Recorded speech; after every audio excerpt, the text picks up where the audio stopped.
চলো আজকে আমরা দেখব 2024 সালে যারা তোমরা এবার এইচএসসি বা আলিম পরীক্ষা দিবা তোমাদের পরীক্ষা আসলে কি পিছাচ্ছে কিনা। অলরেডি সিলেট বোর্ড কিন্তু পিছিয়ে গেছে, কিন্তু ময়মনসিংহ বোর্ডে কিন্তু এখনও পানি, তো সেখানে পিছাবে কি, সারা বাংলাদেশে পিছাবে কিনা এই সংক্রান্ত একটু কথা বলি। অলরেডি আমি দেখেছি যে ফেসবুক গ্রুপে তোমরা তো অনেক আন্দোলন, অনেকগুলো পোস্ট দেখতেছি। এখানে অনেকগুলো পোস্ট দেখে মনে হলো যে সবাই চাও পরীক্ষাটা কিছুদিন পিছানো হোক।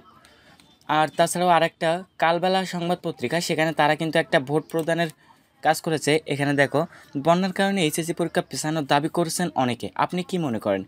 এখানে সবাই কিন্তু ভোট দিয়েছে। অলরেডি 3,32,146 জন ভোট দেওয়া শেষ। দেখি আমার ভোটটা দিই। আমার পক্ষ থেকে পরীক্ষা কিছুদিন পেছানো উচিত। কেন পেছানো উচিত? ময়মনসিংহ বোর্ডে এখন যে অবস্থা, কিছু কিছু এলাকায় যেখানে তারা প্রস্তুতি তো দূরের কথা, পরীক্ষার হলে পর্যন্ত আসার পরিস্থিতিও খুব বেশি ভালো না। তো সব দিক মাথায় রেখে পরীক্ষা কিছুদিন পেছানো উচিত বলে সবাই মনে করছে এটা। তো আমাদের শিক্ষামন্ত্রী তিনি কিন্তু একথা কোনো কান দেননি। আমরা জানি গতকাল একটা মিটিং হয়েছিল যে পরীক্ষা পিছানো হবে কিনা, সেক্ষেত্রে আমাদের শিক্ষামন্ত্রী কোনো কথাই বলেননি।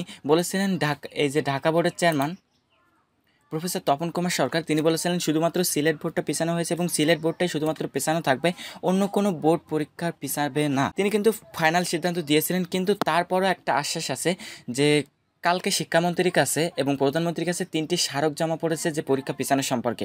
সেক্ষেত্রে বলা যায় যে পরীক্ষা পিছালেও পিছাতে পারে। তো আপডেটটা তো আমাদের চ্যানেলে ঘন্টায় ঘন্টায় দেওয়া হবে ইনশাল্লাহ। তো আজকের ভিডিও পর্যন্তই। আবার আপডেট তত আসার সাথে সাথে আমরা আবারও আমাদের চ্যানেলে আপলোড করব। আজকের ভিডিও পর্যন্তই। আল্লাহ হাফেজ।